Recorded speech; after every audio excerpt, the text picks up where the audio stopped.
మన ప్రభు ప్రియరక్షకుడైన యేసు ప్రభుల వారి శుభనామంలో మరి సెయింట్ థామస్ లోదన్ సంఘముగా కూడి ఉన్న మీ అందరికీ ప్రభుపేట వందనాలు తెలియజేస్తూ 28వ దిన శిలువ ధ్యానానికి మనందరిని నడిపించినందుకే మొదటిగా తండ్రి అయిన దేవుని కృతజ్ఞతాస్తుతులు చెల్లిస్తూ ఆత్మతోనూ సత్యంతోనూ ఆరాధించిన కూడి వచ్చిన మీ అందరికీ ప్రభుపేట వందనాలు చెల్లిస్తున్నాను. అందరికి వందనాలు. దేవుడు మిమ్మల్ని మీ కుటుంబాలను మెండుగా దీవించి ఆశీర్వదించును గాక. ఈ దినంకి ఏర్పరచబడిన లేఖన భాగాలను మనం చదువుగా విన్నాం.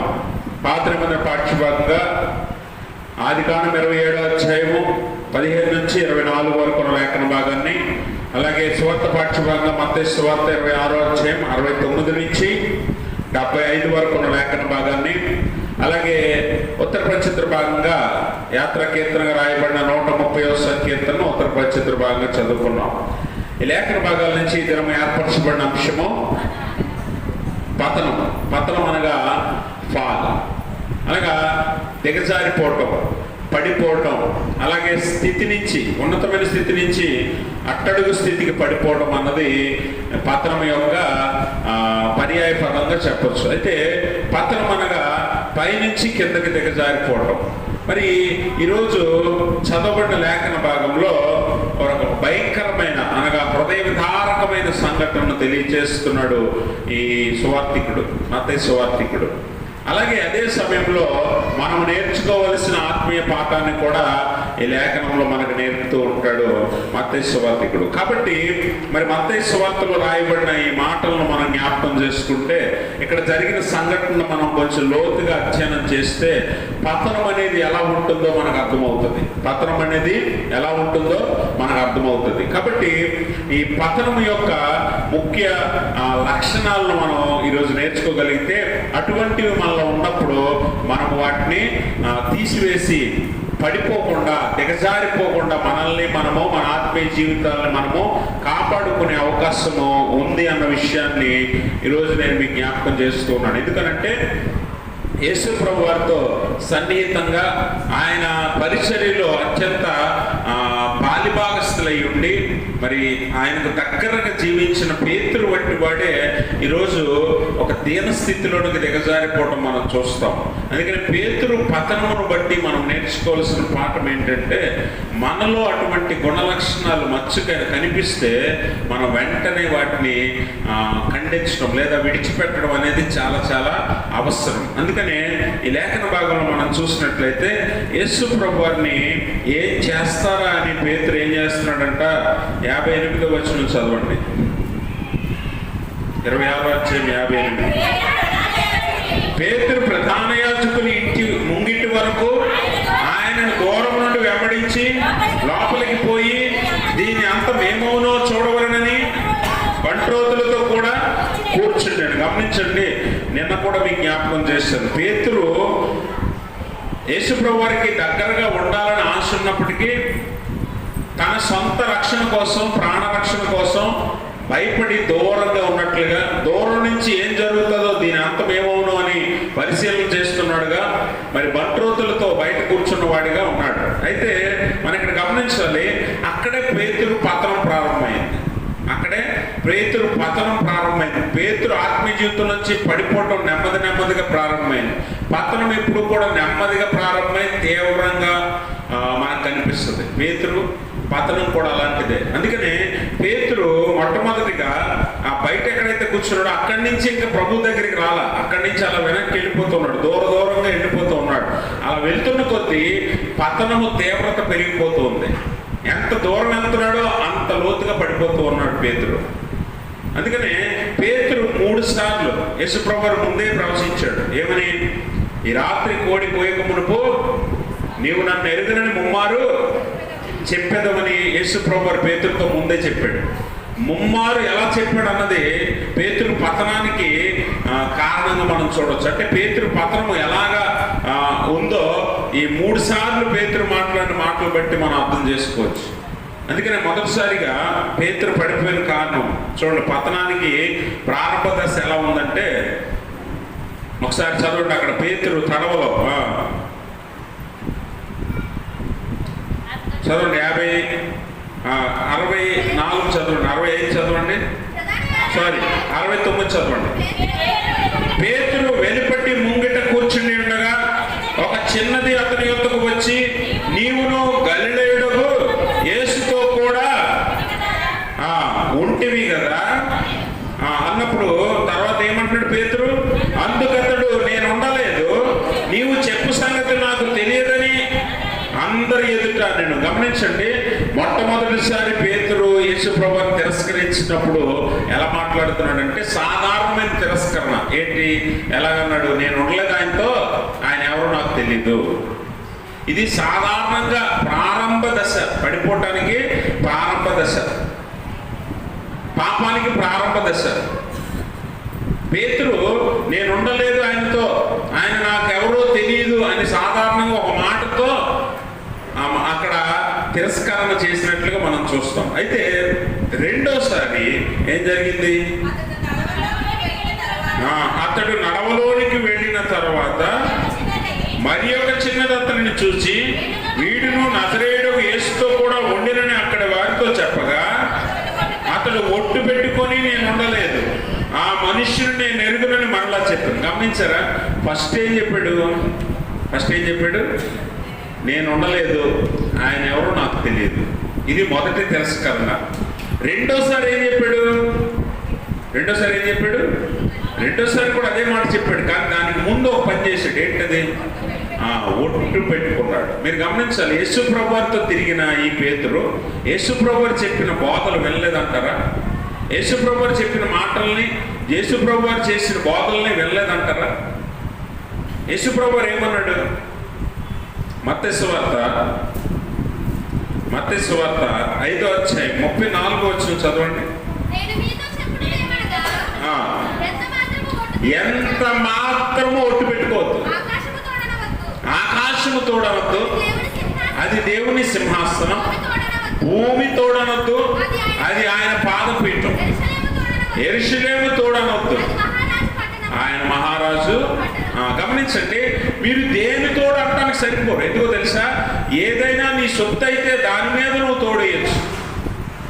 అర్థమైందా? ఇప్పుడు పేతురు తన మీద తాను ఒట్టు పెట్టుకున్నాడు, అవునా? అయితే మనం గమనించాలి, మనం కూడా ఆయన సొత్తే, మన సొత్తు కాదు మనం. అది దేవుని వాక్యం చెప్తుందా? అందుకే మీరు ఎంత మాత్రం ఒట్టు పెట్టుకోవద్దని దేవుడు ముందే చెప్పాడు. ఈ మాట పేతురు వెళ్ళలేదంటారా? అంటే పతనానికి కారణం చూడండి. పడిపోతున్నప్పుడు మనం ఇవేవి ఆలోచించం. అందుకని పేతురు ఏం చేశాడు? మొదట నేను ఆయన తొంగలేదు, ఆయన ఎవరో నాకు తెలియదు అన్నాడు. రెండోసారి ఒట్టు పెట్టుకొని మరీ చెప్పాడు. ఒట్టు పెట్టుకొని మరీ చెప్తున్నాడు. యేసు ప్రభువు ఒట్టు ఏమాత్రమో మీరు పెట్టుకోకూడదని చెప్పాడు. అయినా కూడా ఒట్టు పెట్టుకొని మరొక తప్పు చేశాడు. తర్వాత మూడోసారి 74వ వచనం చదవండి. అందుకతడు, ఆ మనుషుని నేను ఎరుగునని చెప్పి శపించుకున్నట్టుకు ఒట్టు పెట్టుకున్నట్టుకు మొదలు పెట్టాడు. ఈసారి మూడోసారి ఏం చేశాడు? తెలియదు అనడమే కాదు కానీ, ఒట్టు పెట్టుకోవడమే కాదు కానీ, మూడోసారి ఏం చేశాడు? ఇంకొకటి కలిపాడు. ఏంటది? శపించటం కూడా ప్రారంభించాడట. అంటే తీవ్రత చూసారా? పాపం యొక్క తీవ్రత మొదట చిన్నదిగా ప్రారంభమై తర్వాత ఏమవుతుందట? మొదట చిన్నదిగా ప్రారంభమై తర్వాత తీవ్రంగా మారిపోతుంది. పాపమైన పతనమైన. గమనించాలి. అందుకే మనం పడిపోవడం అనేది మనకు తెలియకుండానే జరిగిపోతాయి. అందుకే పేతురు 3 సార్లు మాట్లాడిన తర్వాతే కోడి కూసింది. కోడి కూసాక కానీ పేతురికి తెలియలేదు ఏమని, నేను పడిపోయానని, నేను పతనమైపోయిన ఆత్మీయంగా యేసు ప్రభువారికి అత్యంత సన్నిహితంగా ఎంతకాలం జీవించిన నా జీవితం అంతా ఒక్క క్షణంలో, ఒక్క రాత్రిలో పతనమైపోయిందన్న సంగతి పేతురికి అప్పుడు కానీ అర్థం కాదు. అందుకని పడిపోతున్నామన్నా పాపం చేస్తున్నామన్నా మనకు మొదట ప్రారంభంలో తెలియదు. ఎందుకంటే అది నెమ్మదిగా ప్రారంభం అవుతుంది. It is a slow poison. నెమ్మదిగా ప్రారంభమై తీవ్రత పెరిగాక అందులో నుంచి బయటికి రాలేం. అలాంటి స్థితిలో పేతురు ఉన్నాడు ఈ రాత్రి. అందుకే గమనించండి, పతనం అనేది ఎప్పుడు కూడా ఒక్క రోజు లేకపోతే ఒక్క రాత్రిలో జరిగిపోయే కార్యక్రమమే. కానీ ఎలా ప్రారంభమవుతుందట? నెమ్మదిగా ప్రారంభమై తీవ్రంగా మారిపోతుంది. అది దిద్దుకోలేనటువంటి పాపంగా, దిద్దుకోలేనటువంటి తప్పుగా మారిపోతుంది. అందుకే పేతురు ఆ కోడి కూయగానే ఏం చేసాడట? వెంటనే కోడి కూసెను. కనుక కోడి కూయక మునుపు నీవు నన్ను ఎరుగనని ముమ్మారు చెప్పేదవని యేసు తనతో అనిన మాట పేతురు జ్ఞాపకం తెచ్చుకుని వెలుపలికి పోయి సంతాపపడి ఏడ్చెను. గమనించండి, తప్పు జరిగిపోయిన తర్వాత, పాపంలో పడిపోయిన తర్వాత, పతనం అయిపోయిన తర్వాత ఎంత ఏడ్చినా ఆ తప్పుని మళ్ళీ సరిదిద్దలేమో, ఆ తప్పుని ఒప్పుగా మార్చలేమన్న విషయాన్ని ఈ రాత్రి మనం జ్ఞాపకం చేసుకోవాలి. అందుకే పతనం అనేది ఎలా ప్రారంభమవుతారు? వాస్తవానికి ఈరోజు పతనం యొక్క, పేతురు యొక్క పతనానికి గల కారణాలు మనం గమనిస్తే ఆల్రెడీ మొన్నటి దినాన్ని కూడా మనం జ్ఞాపకం చేసుకున్నాం. పేతురు పతనానికి మూల కారణం ఏంటి అంటే, వాస్తవానికి దేవుడు పేతురు ఎలా పడిపోయాడు ఈ లేఖనంలో మనం నేర్పుతున్నాడు. ఒకటి, ఆయన నన్ను ఎరగనని అంటున్నాడు. యేసుప్రభు వారు నేను ఎరుగునని ఒక మాట చెప్పాడు. రెండోది ఒట్టు పెట్టుకుని చెప్పాడు. మూడోది శపించుకొని ఒట్టు పెట్టుకొని ఆయన ఎరుగున అన్నాడు. అంటే ఎంత దిగజారిపోయాడంటే, ఎంత ఉన్నతమైన స్థితి. అపోస్తలులందరికీ నాయకుడిగా ఉన్న పేతురు, యేసుప్రభు వారి కంటే పెద్దవాడిగా ఉన్న పేతురు, యేసుప్రభు వారితో పాటు అనుదినము అనుక్షణము గడిపిన పేతురు ఈరోజు ఎంత దిగజారిపోయిన స్థితిలో ఉన్నాడంటే, మరి పడిపోయి పూర్తిగా పతనమైపోయిన స్థితిలో ఉన్నాడు.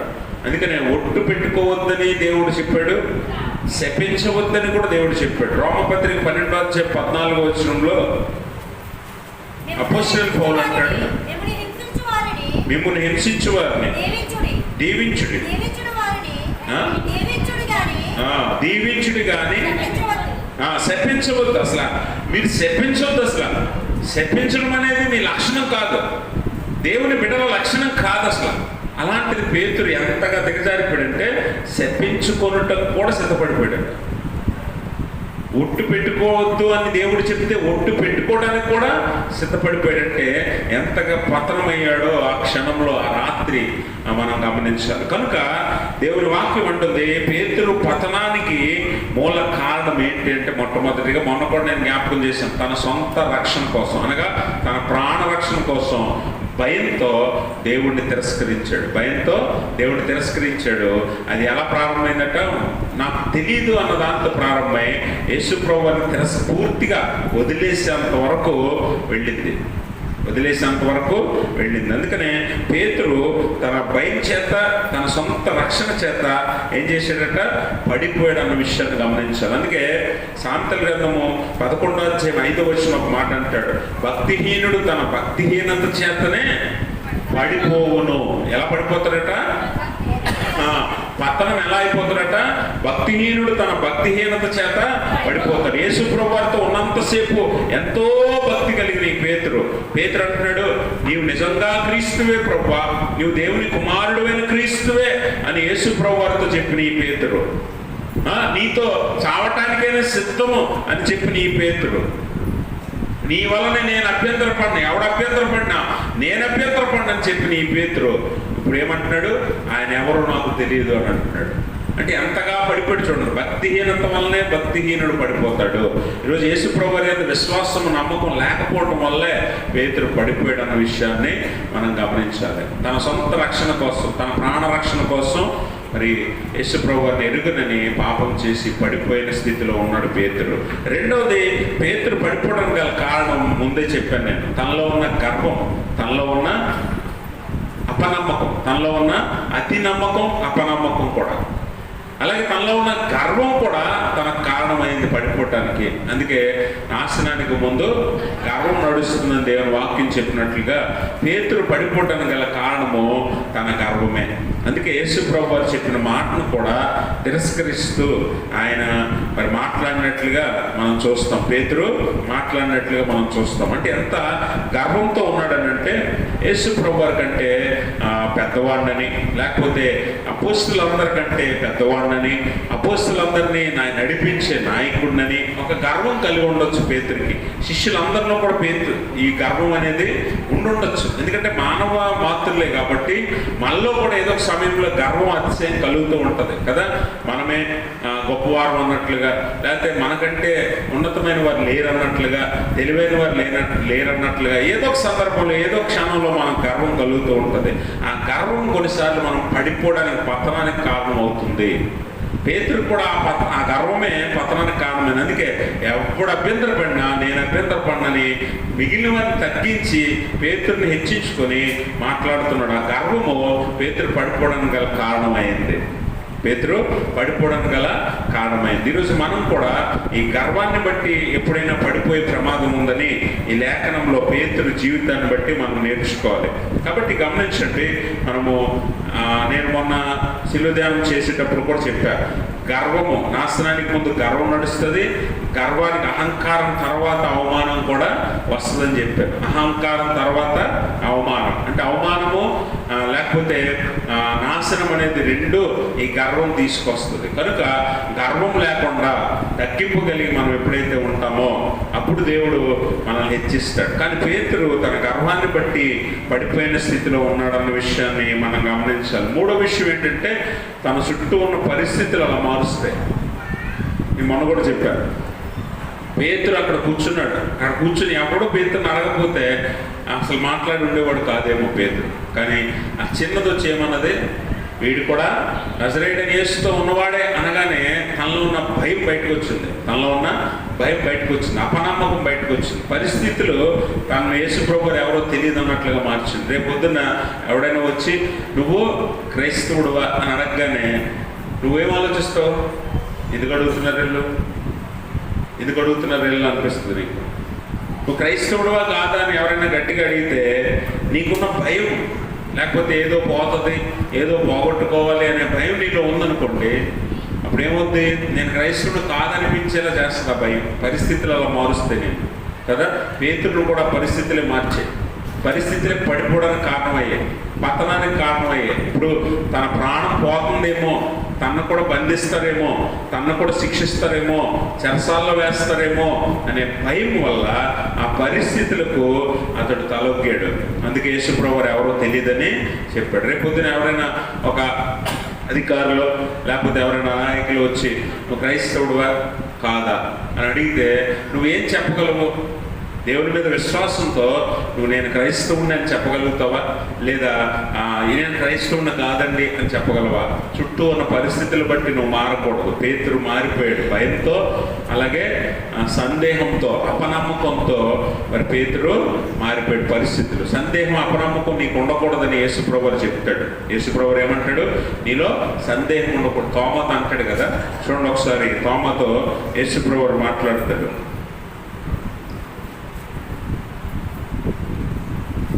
మత్తయి సువార్త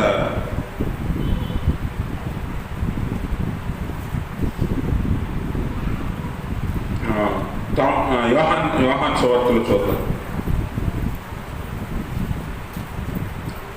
తోమాతో యేసుప్రభువు మాట్లాడతాడు కదా, చుట్టూ ఉన్న పరిస్థితులు బట్టి అనగా అపనమ్మకంతో యేసుప్రభువు వారు మరి తోమాతో మాట్లాడుతున్నాడు. తోమా అపనమ్మకంతో ఉన్నాడు. నేను నమ్మను అన్నాడు.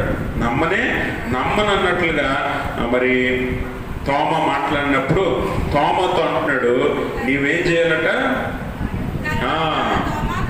తోమాను చూసి నీ వేలు ఇటు అటు చాచి నా చేతులు చూడుము, నీ చేయి చాచి నా ప్రక్కలో ఉంచి అవిశ్వాసివి కాక విశ్వాసివై ఉండుము. గమనించారా? అంటే అవిశ్వాసము, అపనమ్మకము, భయము, సందేహము కూడా మనల్ని పడిపోయేలా చేస్తాయి. చాలాసార్లు మనము ప్రార్థన చేస్తాం, కానీ మన ప్రార్థనలో ఒక సందేహం ఉంటుంది. ఏంటంటే చాలామందికి ఏంటంటే, నిజంగా నేను అడిగింది దేవుడు ఇస్తాడా? నిజంగా దేవుడు నాకు సహాయం చేస్తాడా? నిజంగా దేవుడు నాకు తోడై ఉంటాడా అనే సందేహాలు చాలాసార్లు మనం పడిపోవడానికి గల కారణం అవుతాయి. అందుకే దేవుని వాక్యం అంటుంది, మనము అడిగినవన్నీ పొందుకున్నామని నమ్మాలి. అడిగినవన్నీ పొందుకున్నామని మనం నమ్మాలి. ఆ నమ్మకంతో ప్రార్థన చేయాలి తప్ప నువ్వు సందేహంతో ప్రార్థన చేస్తే సమాధానము దొరకదు. అందుకనే సందేహం ఎప్పుడుందో పడిపోతున్నాం అన్న విషయాన్ని మనం గమనించాలి. మన పతనం ప్రారంభమవుతుందన్న విషయాన్ని గమనించాలి. పేతురులో ఆ సందేహం ఉంది. యేసు ప్రభువు ఏమన్నాడు? నేను లోకాన్ని జయిస్తాను, నేను లోకాన్ని జయించి ఉన్నాను అని చెప్పినా కూడా పేతురు యేసు ప్రభువుతో తిరిగిన వాడై, చూసిన వాడై, అనుభవించిన వాడై ఉండి కూడా పడిపోతున్నాడంటే మనం గమనించాలి. నువ్వు నేను పడిపోవటానికి ఎన్నో అవకాశాలు ఉన్నాయి. అందుకే మనం చాలా జాగ్రత్తగా మరి మన ఆత్మీయ జీవితాన్ని కాపాడుకోవాలన్న విషయాన్ని లేఖనం జ్ఞాపకం చేస్తుంది. మరి ముఖ్యంగా పేతురులో పడిపోవటం గల కారణం ఏంటి తెలుసా? అతనిలో ఉన్న మూర్ఖత్వం అనగా మనం గమనించాలి. యేసు ప్రభు వారిని కూడా గద్దించే స్థాయికి తనలో ఉన్న మూర్ఖత్వాన్ని మనం చూస్తాం. పేతురు మత్తయి సువార్త 16వ అధ్యాయము 22వ వచనం చూద్దాం. పేతురు ఆయన చేయి పట్టుకొని, ప్రభువా అది నీకు దూరమొగ్గాక, అది నీకు ఎన్నడనో కలగదని ఆయనను గద్దింపసాగింది. గమనించారా? అంతకుముందు యేసు ప్రభువు ఏమంటాడంటే శిష్యులతో, నేను మనిషి కుమారుడు లోకం చేతికి అనగా శాస్త్రులు పరిసయ్యులు వారి చేతికి అప్పగించబడి, నేను ప్రధాన యాజకుల చేత శాస్త్రుల చేత అనేక హింసలు పొంది చంపబడి 3వ దినం లేచి అగత్యమని యేసు తన శిష్యులకు తెలియజేయ మొదలు పెట్టగా అప్పుడు చెప్తున్నాడు పేతురు ఆయన చేపట్టుకొని, నీకు దూరమొగ్గాక అని యేసు ప్రభు వారిని గద్దిస్తున్నాడు. మీరు గమనించండి, యేసు ప్రభు వారి మాట ఎప్పుడు పొల్లిపోదు. నేను నిన్న కూడా జ్ఞాపకం చేశాను. యేసు ప్రభు వారి మాట ఏమాత్రం పొల్లిపోదు. ఆయన చెప్పాడా తప్పక జరిగిపోతుంది. అలాంటి ఆయన మాటను తిరస్కరించి తనలో ఉన్న మూర్ఖత్వాన్ని బయటపెట్టి యేసు ప్రభు వారు చేపట్టుకొని ఆపుతున్నాడు, గద్దిస్తున్నాడు. అంటే ఎంత మూర్ఖంగా ప్రవర్తించాడో చూడండి పేతురు. అలాంటి మూర్ఖత్వం కూడా పేతురు పడిపోవడానికి గల కారణం అనే విషయాన్ని మనం గమనించాలి. అక్కడ యేసుప్రభు వారి మాటది, దేవుని మాటది కదా. అలాంటి మాటను మరి మనస్సును పెట్టకుండా ఆయన మాటకు వ్యతిరేకంగా ఆయన ఆపడానికి ప్రయత్నం చేశాడు పేతురు. అందుకనే అక్కడ సాతానా నా వెనకకు కొమ్ము అని యేసు ప్రభు వారు గద్దించినట్లుగా మనం చూస్తాం. అంటే అపవాదికి అవకాశం ఇచ్చాడు పేతురు. మూర్ఖత్వం అంటే అదే. మూర్ఖత్వం అంటే ఏం చేస్తాం? మూర్ఖత్వంలో తప్పులు చేస్తాం. ఆ తప్పులు అపవాదికి అవకాశాలు అవుతాయి. ఆవేశంలో, మూర్ఖత్వంలో తప్పులు చేసే ప్రమాదం ఉంది. ఆ తప్పులు అపవాదికి అవకాశం ఇస్తాయి. అంటే అపవాదికి చోటు ఇవ్వద్దని అన్నాడు కదా దేవుని వాక్యంలో యాకోబు భక్తుడు. అపవాదికి చోటు ఇచ్చే పని మనం చేస్తున్నాం అంటే మూర్ఖత్వంతో చేస్తున్నాం అని దాని అర్థం. ఆ మూర్ఖత్వం వల్ల అపవాదికి చోటు దొరుకుతుంది, అపవాది మనల్ని పట్టుకుంటాడు. దానివల్ల యేసు ప్రభు వారు అంటున్నాడు అపవాదిని, సాతానా నా వెనకకు పో అని. ఎందుకంటే పేతురు మాట్లాడుతున్న మాట కాదు అది, ఎవరు? అపవాది మాట్లాడుతున్న మాట. అందుకనంటే అపవాదికి చోటిచ్చాడు. మూర్ఖత్వం చేత అపవాదికి పేతురు చోటిస్తే, పేతురులో ఉండి అపవాది మాట్లాడుతున్న మాట ఏంటంటే, నీకు ఇది దూరమగునుగాక. మాట బాగుంది, వినడానికి మాట చక్కగా ఉంది. ఎవడైనా అదే కోరుకుంటాడు కదా అనుకుంటాం. కానీ యేసు ప్రభు వారి మాటకు, చిత్తానికి వ్యతిరేకంగా మాట్లాడుతున్నాను అన్నాడు సంగతి మరి అందరికీ అర్థం కాదు. అందుకనే యేసు ప్రభు వారు మరి ఆ పేతురులో ఉన్న అపవాదిని గద్దిస్తున్నాడు. మనం గమనించాలి, మనలో ఉన్న మూర్ఖత్వం కొన్నిసార్లు అవతల వారికి మంచితనంగా కనిపించవచ్చు. అవతల వారి గురించి మనం మంచిగా మాట్లాడుతున్నట్టు అనిపించవచ్చు అవతల వారికి. కానీ మనలో మూర్ఖత్వం అపవాదికి చోటిస్తుంది. మనం పడిపోవడానికి, పతనానికి అదే కారణం అవుతుంది. అందుకే పేతురులో ఉన్న ఆ మూర్ఖత్వం కూడా పేతురు పతనానికి కారణమైంది. అయితే మనం గమనించాలి, పేతురులో మాత్రమే కాదు, మనలో కూడా ఇలాంటి గుణాలు, లక్షణాలు చాలా ఉన్నాయి. మనం కూడా చాలాసార్లు పడిపోతూ ఉంటాం, మనం కూడా పతనమైపోతూ ఉంటాం, మనం కూడా దిగజారిపోతూ ఉంటాం. అయితే పేతురులో ఉన్న ఈ గుణాలతో పాటు ఇంకొన్ని గుణాలు ఉన్నాయి. మనం పడిపోవటానికి ఇంకొన్ని గుణాలు ఉన్నాయి. ప్రాముఖ్యంగా మొట్టమొదటిగా అలా పడిపోవటానికి గల కారణం ఏంటి అంటే, మనము ఆత్మ సంబంధ విషయాల మీద లక్ష్యం ఉంచాం. ఆత్మ సంబంధమైన విషయాల మీద మనము దృష్టి పెట్టం. చాలాసార్లు మనం పడిపోవడానికి గల కారణం ఏంటంటే, ఆత్మ సంబంధమైన విషయాలు మనం ఆలోచించాం. చాలాసార్లు మరి మనం ఆరాధన అంటే చర్చికి వెళ్ళాలి, కూర్చోవాలి, ఆరాధన ఏదో చేస్తారు, తర్వాత వాక్యం ఒక గంట సేపు, అరగంట సేపు చెప్తారు, వినాలి, కూర్చోవాలి, అయిపోగానే ఇంటికి వెళ్ళిపోవాలి. ఎంతవరకు ఆలోచిస్తాం. ఆత్మ సంబంధమైన విషయాల మీద మనము దృష్టి పెట్టడం. ఏ రోజైనా చర్చకు వచ్చే ముందు ఈరోజు దేవుడు నాతో ఏం మాట్లాడతాడో నేను వినాలి అని ఆసక్తి ఎంతమంది వచ్చి ఉంటారు చెప్పండి? అని ఆసక్తితో ఎంతమంది వచ్చి ఉంటారు?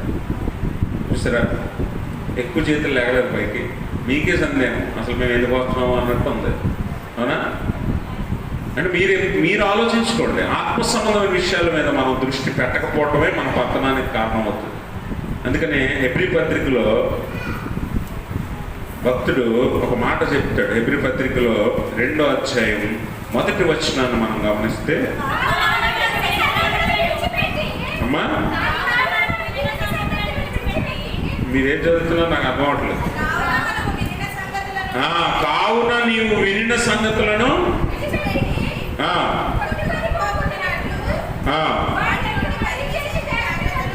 అర్థమైందా? కావున మనము వినిన సంగతులను విడిచిపెట్టి కొట్టుకొని పోకుంటున్నట్లు వాటి యందు మరి విశేష జాగ్రత్త, ఆత్మ సంబంధమైన విషయాల యందు మరి విశేషమైన జాగ్రత్త ఉండాలట. ఎందుకంటే మనం కొట్టుకొని పోయే ప్రమాదం ఉంది. అందుకే మనం ఆత్మ సంబంధమైన విషయాల మీద దృష్టి పెడితే మనం ఖచ్చితంగా మరి ఆత్మీయంగా ఎదగటానికి అవకాశం ఉండదు, పడిపోవడానికి అవకాశం ఉండదు. కానీ మనం చాలాసార్లు ఈ ఆత్మ సంబంధమైన విషయాల మీద దృష్టి పెట్టక మనం ఎన్నోసార్లు పడిపోయే అవకాశాలు మనమే అపవాదికి ఇస్తూ ఉన్నాం. పతనమైపోయే ప్రమాదము మనమే కలుగజేసుకుంటున్నాం. అందుకే ఆత్మ సంబంధమైన విషయాల మీద మనం దృష్టి ఉంచాలి. అందుకే మీరు పైనున్న సంగతులను అనగా పర సంబంధమైన విషయాలను మీరు ఆలోచించండి.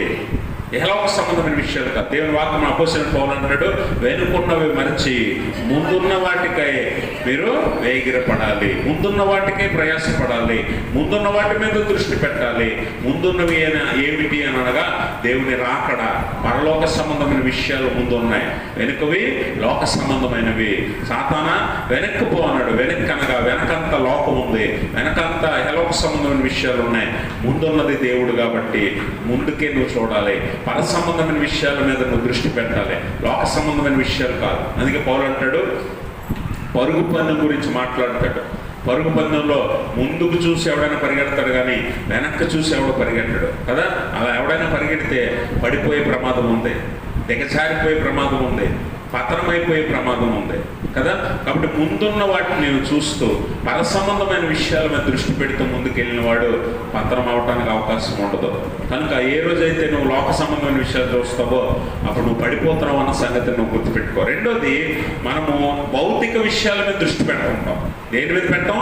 పరలోక సంబంధమైన పర సంబంధమైన విషయాల మీద నిర్లక్ష్యం చేసి భౌతిక సంబంధమైన మెటీరియలిస్టిక్ థింగ్స్ అంటాం. మెటీరియలిస్టిక్ లైఫ్ అనగా మెటీరియలిజం అనగా భౌతిక సంబంధమైన విషయాల మీద మనం దృష్టి పెడుతూ ఉంటాం.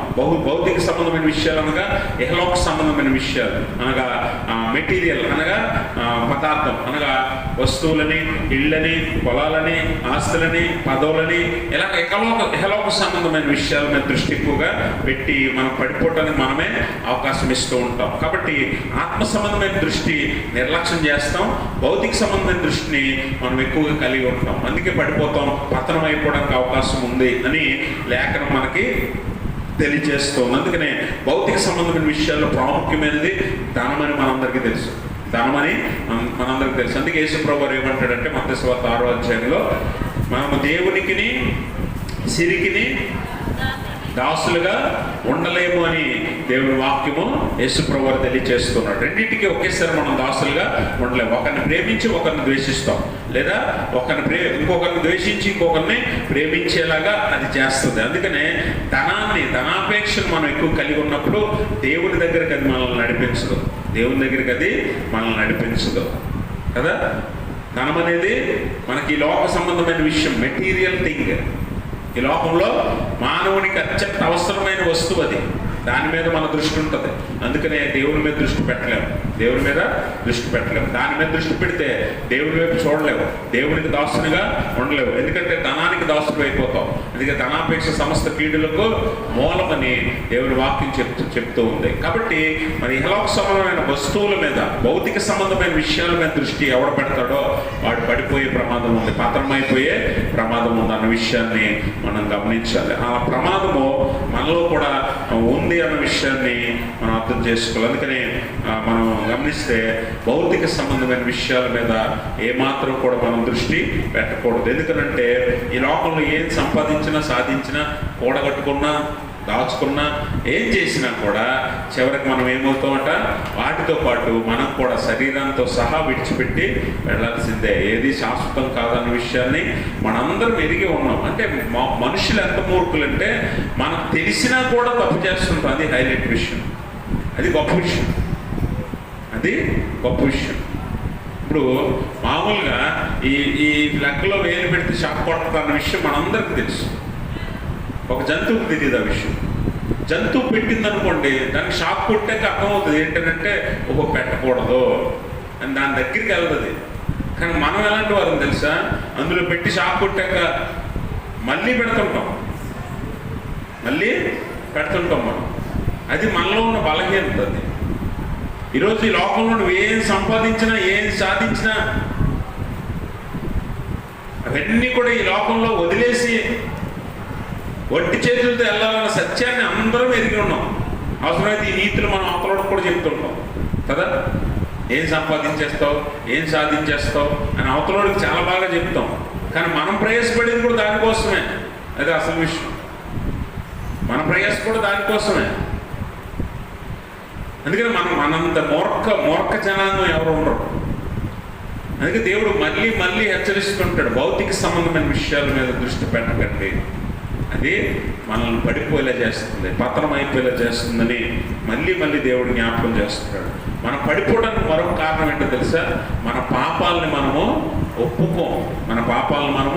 ఒప్పుకోం, దాచిపెడుతుంటాం. దేవుని వాక్యం అంటది, అతిక్రమములను దాచిపెట్టువాడు వర్ధిల్లడు, దాన్ని ఒప్పుకొని విడిచిపెట్టువాడు కనికరమును పొందును. గమనించండి, మనం ఎప్పుడైతే మన పాపాన్ని దాచిపెడతామో దానివల్ల మనం పడిపోయే ప్రమాదం ఉంది, పతనం అయిపోయే ప్రమాదం. పేతురు నాకు తెలియదని అబద్ధం చెప్పి సత్యాన్ని దాచిపెట్టాడు కదా, సత్యాన్ని దాచిపెట్టాడు. యేసు ప్రభువుతో తిరిగిన వాడిని ధైర్యంగా ఒప్పుకుంటే ఏమై ఉండేదో తర్వాత విషయం, కానీ ఒప్పుకోకుండా తన పాపాన్ని తాను దాచిపెట్టాడు. అందుకే పేతురు పతనమయ్యాడు, పేతురు పడిపోయాడు అన్న విషయాన్ని మనం జ్ఞాపకం చేసుకోవాలి. మన పాపాన్ని ఎప్పుడైతే మనం అంగీకరిస్తామో దేవుడు మనల్ని సంరక్షిస్తాడు, దేవుడు మనల్ని క్షమిస్తాడు. కీర్తన 66 కీర్తనలో కీర్తనకారుడు ఒక చక్కని మాటను తెలియజేస్తాడు. 66 కీర్తన 18వ వచనం చదువుదాం. అమ్మా, నా హృదయంలో నేను పాపమును లక్ష్యము చేసిన ఎడల ప్రభువు నా మనవి వినకపోవు. గమనించారా, మన ప్రార్థన వినకపోవడం గల కారణం కూడా మన పాపమే. మనం ఒప్పుకోకపోవడం వల్ల మన హృదయంలో పాపాలను లక్ష్యం చేసి ఆ పాపాన్ని మనం దాచిపెడతాం. కాబట్టి దేవుడు మన ప్రార్థన, మన మనవిని ఆలకించడని కీర్తనకారుడు అంటాడు. కాబట్టి మన ప్రార్థనలు పరమును చేరకుండా తిరిగి మరలా మన యొద్దకి రావడానికి గల కారణం ఏంటంటే సమాధానం లేనటువంటి ప్రార్థనలు మనము చేస్తున్నాం. ఎందుకు? మన పాపాన్ని ఒప్పుకోం, దాన్ని దాచిపెడతాం, హృదయంలో పాపాన్ని లక్ష్యం చేస్తాం. అందుకనే మన ప్రార్థనలు పరమును చేరవు, దేవుడి సన్నిధిని చేరవు. దేవుడి సన్నిధిని చేరని ప్రార్థనకు సమాధానం దొరకదన్న విషయాన్ని మనం గమనించాలి. కాబట్టి గమనించండి ప్రభునందు ప్రియమైన స్నేహితులారా, మనలో ఎప్పుడైతే ఈ పాపం ఒప్పుకోని స్థితి, అలాగనే భౌతిక సంబంధమైన విషయాల మీద దృష్టి, ఆత్మ సంబంధమైన విషయాలు నిర్లక్ష్యం చేస్తామో అప్పుడు మనం పడిపోతున్నాం అన్న సత్యాన్ని మీరు గుర్తించండి. ఎప్పుడైనా పడిపోతున్నాం అన్న సంగతి మనకు తెలియదు. ఎప్పుడు తెలుస్తుంది తెలుసా? పడిపోయాకే తెలుస్తుంది. పడిపోతున్నాం అన్న సంగతి మనకు పడిపోయే ప్రారంభంలో తెలియదు, పడిపోయిన తర్వాతే తెలుస్తుంది. కాబట్టి గమనించాలి, మనం పడిపోతున్నామని మనము గ్రహించలేం, కానీ ఈ గుణ లక్షణాలు మనం గ్రహించగలం. కాబట్టి ఈ గుణాలు మనలో ఉన్నట్లయితే మనం పడిపోతున్నాం అన్న సంగతిని గుర్తించి ఎవడైతే లేచి నిలబడతాడో, అందుకనే తాను నిలుచున్నానని అనుకుని తలంచుకున్నవాడు పడిపోకుండా చూసుకోవాలని పౌలు అంటాడు, అపోస్తలుడైన పౌలు అంటాడు. నిలుచున్నానని అనుకుంటే సరిపోదు, నిలబడాలంటే ఈ లక్షణాలు మనలో ఉండకుండా జాగ్రత్తగా చూసుకోవాలి. యాకోబు మనం గమనించాలి, యాకోబు తండ్రితో అబద్ధం ఆడుతున్నాడు.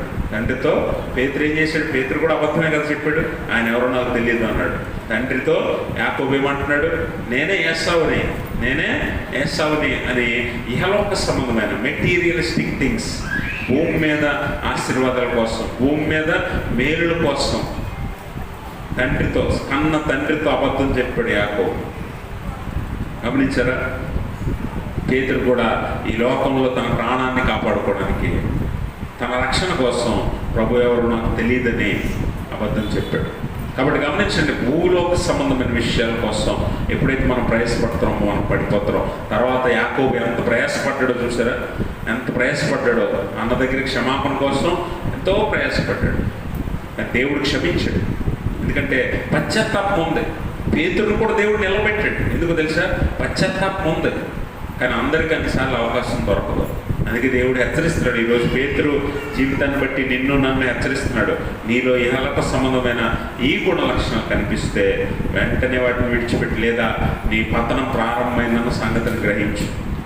ఆ పతనం ప్రారంభమైతే ఒక్కొక్కసారి తిరిగి రానటువంటి, లేవలేనటువంటి స్థితిలో నిన్ను పడేస్తుంది. పతనం అనేది అంత భయంకరమైనది. అందుకే నెమ్మదిగా ప్రారంభమై తీవ్రంగా అది మనకు కనిపిస్తుంది. తీవ్రత పెరిగిన తర్వాత మనం ఏం చేయలేము కదా. అప్పుడు ఎవడో ఒకడు వరదలో నించున్నాడట. వరదలో నించుని వరద నీరు మెల్లిగా వస్తుంటే ప్రభుత్వం వారందరూ అన్నారట, ఇక్కడ ఉన్న వారందరూ కూడా ఖాళీ చేసి సురక్షిత ప్రాంతాలకు వెళ్ళిపోండి అన్నారు. వెళ్ళిపోండి అంటే ప్రజలందరూ ఖాళీ చేస్తున్నారు. ఈ మూర్ఖుడు మాత్రం అక్కడే కూర్చుంటే, ఏమయ్యా నీ ప్రాణం నువ్వు కాపాడుకోవా, వరద పెరుగుతుంది రా అనంటే దేవుడు నన్ను రక్షిస్తాడు అన్నాడట. వరద నీరు పెరుగుతుంది, మోకాల్లాగా వచ్చింది. మళ్ళీ పిలిచారు, రాలే. తర్వాత నడుము దాకా వచ్చింది. అప్పుడు కూడా వారు పడవేసుకుని వచ్చి కూడా రమ్మన్నారు. లేదు, నా దేవుడు ఉన్నాడు, నా దేవుడు నన్ను కాపాడుతాడు, మీరు ఎవరు నన్ను కాపాడక్కర్లేదు అన్నాడు. తర్వాత మెడ దాకా వచ్చింది. తర్వాత హెలికాప్టర్లు వచ్చి మరి పిలిచారు, రావయ్యా ఎక్కడైనా చచ్చిపోతావు అని అంటే, అవసరం లేదు, నా దేవుడు వస్తాడు అన్నాడు. తర్వాత లోతంతా ఇంకా తల మునిగిపోయేదాకా వచ్చింది. అప్పుడు కూడా మరి ప్రయత్నం చేశారు వాళ్ళందరూ రక్షించడం. కానీ వీడు మూర్ఖత్వంతో వద్దన్నాడు, చనిపోయాడు. దేవుని ఎదురు నిలవబడ్డాడు.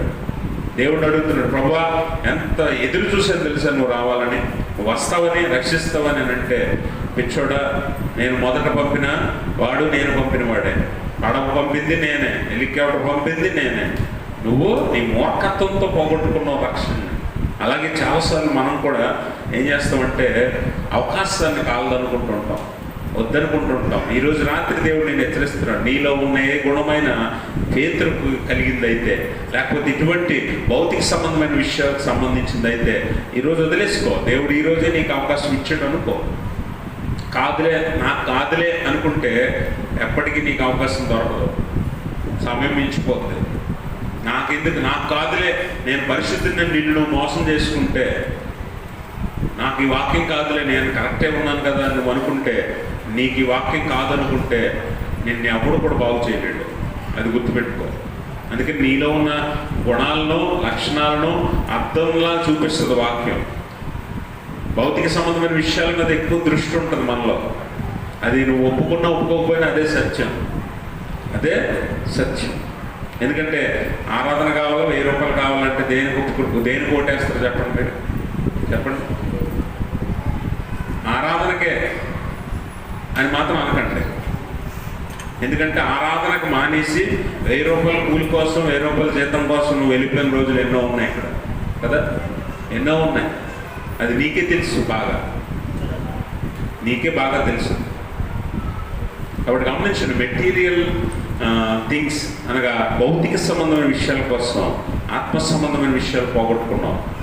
నీ పత్రము ప్రారంభమైంది, కానీ లేచి నిలబడి పేతురులాగా ఇప్పుడే తెలుసుకో. పేతురు వెంటనే తెలుసుకున్నాడు, కోడి కుయ్యగానే తెలుసుకున్నాడు. అయ్యో, నా ప్రభువు నాకు ముందే చెప్పాడు, నేను 3 సార్లు ఎరగనని అంటానని నా ప్రభువు చెప్పాడు, నేను ఎంత పాపం చేశానని చెప్పి బయటకు వచ్చి బోరుని ఏడుస్తున్నాడు. పశ్చాత్తాపానికి ప్రారంభ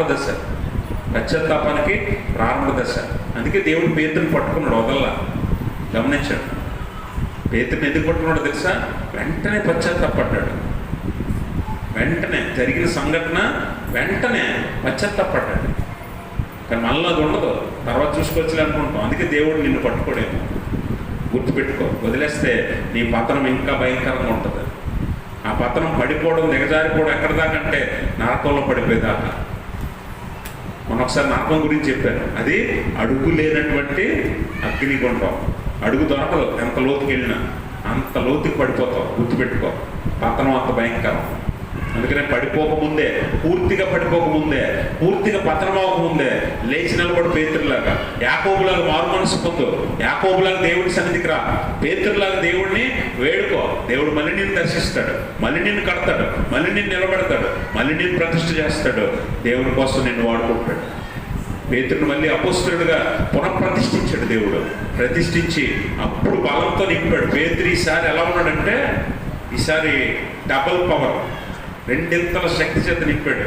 ఈసారి పేతురు యేసుప్రభువుని పట్టుకున్నప్పుడు అయ్యో నా ప్రాణం పోద్దేమో, అయ్యో నన్ను అరెస్ట్ చేస్తారేమో, అయ్యో నన్ను చెరసాలు వేస్తారని భయపడిపోయి పారిపోయి పేతురు రెండోసారి దేవుడు ఎలా పునఃప్రతిష్ఠించాడంటే పేతురుని, ఈసారి యేసుప్రభు వారికి అంబాసిడర్, రాయబారిగా, క్రీస్తు రాయబారిగా నిలబడి మరణం ఎదురొచ్చినప్పుడు ఏమన్నాడు తెలుసా? మీరు చంపేసుకోండి, కానీ యేసుప్రభు వారిలాగా సిలువేయటానికి నేను అర్హుని కాదు, అంత గొప్పోడు కాదు, తిరగేసి సిలువేయండి, తలకిందులుగా సిలువేయండి అని చెప్పి తన మరణాన్ని తానే ఆహ్వానించి అంగీకరించిన వాడుగా, ఒక గొప్ప అపోస్తలుడిగా మన ఎదుట కనిపిస్తాడు పేతురు. దేవుడు పునఃప్రతిష్ఠిస్తే అలా ఉంటుంది, పడిపోయిన వాడిని దేవుడు లేపితే ఎలా ఉంటుంది. కాబట్టి నువ్వు ముందే తెలుసుకో, వెంటనే తెలుసుకొని పశ్చాత్తప్పుడు దేవుడిని చెయ్యి వదలడు, దేవుడిని చెయ్య వదలడు. పేతురులాగా నేను నిలబెడతాడు, మళ్ళీ కడతాడు. అట్టి స్థితి దేవుడు తన పరిశుద్ధాత్మ ద్వారా మనందరికీ దయచేయను గాక. ఆమేన్. సమస్త జ్ఞానముకు మించిన దేవుని సమాధానం యేసుక్రీస్తు వల్ల మీ హృదయంలో, మీ తలంపులకు కావలి ఉండును గాక. ఆమేన్.